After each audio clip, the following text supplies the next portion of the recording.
बिस्मिल्लाहिर्रहमानिर्रहीम। प्यारे तुलबा व तालिबात, अस्सलाम वालेकुम। तो आज हम पढ़ने जा रहे हैं साइंस के हवाले से। जो मेरा टॉपिक है आज ये 8वीं जमात के बच्चों के लिए है, तो सेल, द सेल, और जो सब टॉपिक है ये पार्ट्स ऑफ द सेल। कल आपने ये पढ़ा कि सेल क्या होती है। The cell is the basic unit of life, ये आपने कल पढ़ा। तो जो सेल है ये बुनियादी इकाई है जिंदा रहने के लिए। तो आपको मैंने कल कहा कि जैसे हम मकान में ईंटें लगाते हैं, एक जो ईंट होती है ये बुनियादी इकाई होती है एक दीवार की, एक मकान की। इसी तरह जो सेल है ये एक जिंदा जिस्म की बुनियादी इकाई होती है। तो आज हम पढ़ेंगे पार्ट्स ऑफ द सेल कि सेल के कौन कौन से हिस्से हैं। ये जो ये खलिया है इसके कौन कौन से हिस्से हैं।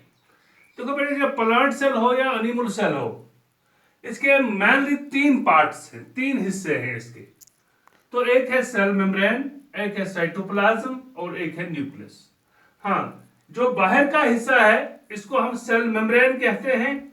जो उससे अंदर का हिस्सा है जो बहुत सबसे ज्यादा हिस्सा ऑक्यूपाई करता है, जैसे ये है, इसको हम साइटोप्लाज्म कहते हैं। और जो उसके अंदर गहरा हिस्सा है उसको हम न्यूक्लियस कहते हैं।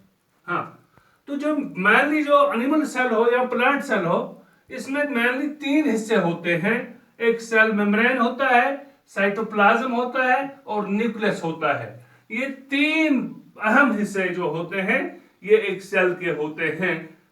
तो जब ये तीनों हिस्से सेल मेम्ब्रेन, साइटोप्लाज्म और न्यूक्लियस, जब ये तीनों हिस्से मिलते हैं तो ये बेटे क्या बनाते हैं, प्रोटोप्लाज्म। हम देखेंगे प्रोटोप्लाज्म होता क्या है। The combination of cell membrane, cytoplasm and nucleus constitutes protoplasm. हाँ, जब हम इकट्ठे करते हैं एक ही टर्म हम इनको देते हैं, सेल मेम्ब्रेन को, साइटोप्लाज्म को और न्यूक्लियस को, तो इस सारे मजमूए को हम प्रोटोप्लाज्म के नाम से पुकारते हैं।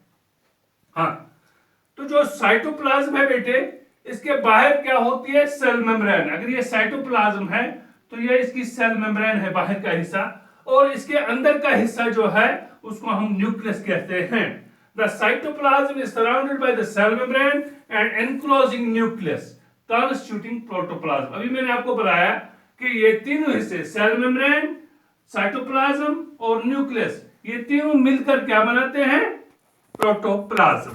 तो यानी जो जो साइटोप्लाज्म है इसके बाहर का हिस्सा जो होता है उसको सेल मेम्ब्रेन कहते हैं, और जो अंदर का हिस्सा होता है उसको न्यूक्लियस कहते हैं। हाँ, या दूसरे लफ्जों में हम ये कहेंगे कि जो न्यूक्लियस है इसके बाहर क्या होता है, साइटोप्लाज्म, और साइटोप्लाज्म के बाहर क्या होता है, सेल मेम्ब्रेन। हाँ, तो देखा गया है बेटे जो ये प्रोटोप्लाज्म होता है इसका 90% हिस्सा जो है ये 4 एलिमेंट्स का बना हुआ है। It is made up of 4 elements. The 90% of the protoplasm is made up of 4 elements. That is carbon, oxygen, hydrogen and nitrogen. ये 4 elements जो हैं ये इसको बनाते हैं, इस प्रोटोप्लाज्म के। इसका 90% हिस्सा यानी कार्बन है, ऑक्सीजन है, नाइट्रोजन है और हाइड्रोजन है। ये 4 एलिमेंट्स जो हैं ये इसका 90% हिस्सा बनाते हैं। और इसके अलावा इसमें बाकी जो है फास्फोरस है, सल्फर है या कैल्शियम है जो कि बाकी हिस्सा बनाते हैं। हाँ, तो बेटे जो ये एलिमेंट्स है ये आपस में कंबाइन होते हैं, मिलते हैं। जो ये मतलब ऑक्सीजन है, कार्बन है, हाइड्रोजन है, नाइट्रोजन है, फास्फोरस है, सल्फर है या कैल्शियम है, जब ये एलिमेंट्स आपस में मिलते हैं तो ये कुछ चीजें तैयार करते हैं जो सेल अपने इस्तेमाल में लाकर अपनी जिंदगी गुजारती है। जैसे क्या बनाती हैं ये एलिमेंट्स मिलकर, प्रोटीन्स बनाते हैं, कार्बोहाइड्रेट्स बनाते हैं, फैट्स बनाते हैं, वाटर बनाते हैं और इसके अलावा न्यूक्लिक एसिड्स भी बनाते हैं। तो जो ये 4 एलिमेंट्स हैं बेटे, मेनली यहां पर 4 एलिमेंट्स है। प्रोटोप्लाज्म में मेनली 4 एलिमेंट्स हैं।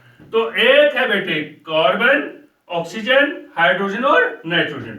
इसके अलावा कम मिकदार में फास्फोरस है, सल्फर है और कैल्शियम है।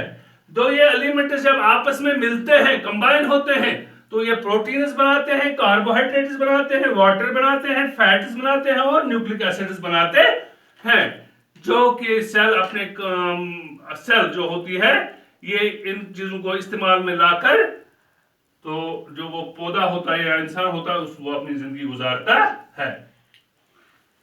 तो अब हम पढ़ेंगे बेटे सेल मेम्ब्रेन। सबसे पहली कवरिंग, जो सेल का ऊपरी हिस्सा होता है इसको सेल मेम्ब्रेन कहते हैं। ये बहुत ही पतली लेयर होती है। हाँ, cell membrane it is the thin skin covering of a cell. ये बाहर का हिस्सा होता है सेल का और ये बहुत ही पतला होता है। It is a thin covering होती है ये। तो बेटे इसका दूसरा नाम है प्लाज्मा मेम्ब्रेन, भी इसको हम कहते हैं। We call the cell membrane also the plasma membrane. इसका दूसरा नाम है प्लाज्मा मेम्ब्रेन। अब हमें देखना है कि ये क्या काम करती है। What are the functions of the cell membrane. सबसे पहले आपको पता है कि ये एक सेल को प्रोटेक्ट करती है। इट प्रोटेक्ट्स द सेल, ये सेल को बचाती है। क्योंकि अगर हमारे पास अंडा है, जैसे अंडा है हमारा, जब हम उसका वो छिलका तोड़ देते हैं तो वो अंडा खुद ब खुद अंडेल जाता है, बिखर जाता है। जो शेल होती है उस अंडे की वो उस सेल को, उस अंडे को कवर करती है। इसी तरह जो सेल मेम्ब्रेन होता है ये इस सेल को बचाता है। इट प्रोटेक्ट्स द सेल, पहली बात। दूसरी बात है बेटे, it provide shape to the cell. ये एक सेल को शक्ल देता है। क्या देता है? शक्ल। और तीसरी बात है बेटे, जो ये सेल मेम्ब्रेन होती है इसमें छोटे छोटे छेद होते हैं, इसमें पोर्स होते हैं, छोटे छोटे सुराख होते हैं, जिसके जरिए मटेरियल सेल के अंदर भी जाते हैं और सेल से बाहर भी आते हैं। जैसे हमारे जिस्म पर स्किन है, चमड़ी है, तो इसमें छोटे छोटे छेद होते हैं, पोर्स होते हैं। उन छेदों से क्या बाहर आता है? पसीना। क्या आता है? पसीना बाहर। इसी तरह जो ये सेल मेम्ब्रेन होती है इसमें भी छोटे छोटे पोर्स होते हैं जो मटेरियल्स को enter and living the cell. तो जो ये इंटर भी होते हैं मटेरियल्स और वहां से बाहर भी निकलते हैं इन्हीं छोटी छोटी सुराखों के जरिए। तो मैं फिर बताऊंगा सेल मेम्ब्रेन क्या होती है। It is a thin skin covering of a cell. It is called plasma membrane भी इसको हम कहते हैं। तो सबसे पहले इसकी फंक्शन है इट प्रोटेक्ट्स द सेल।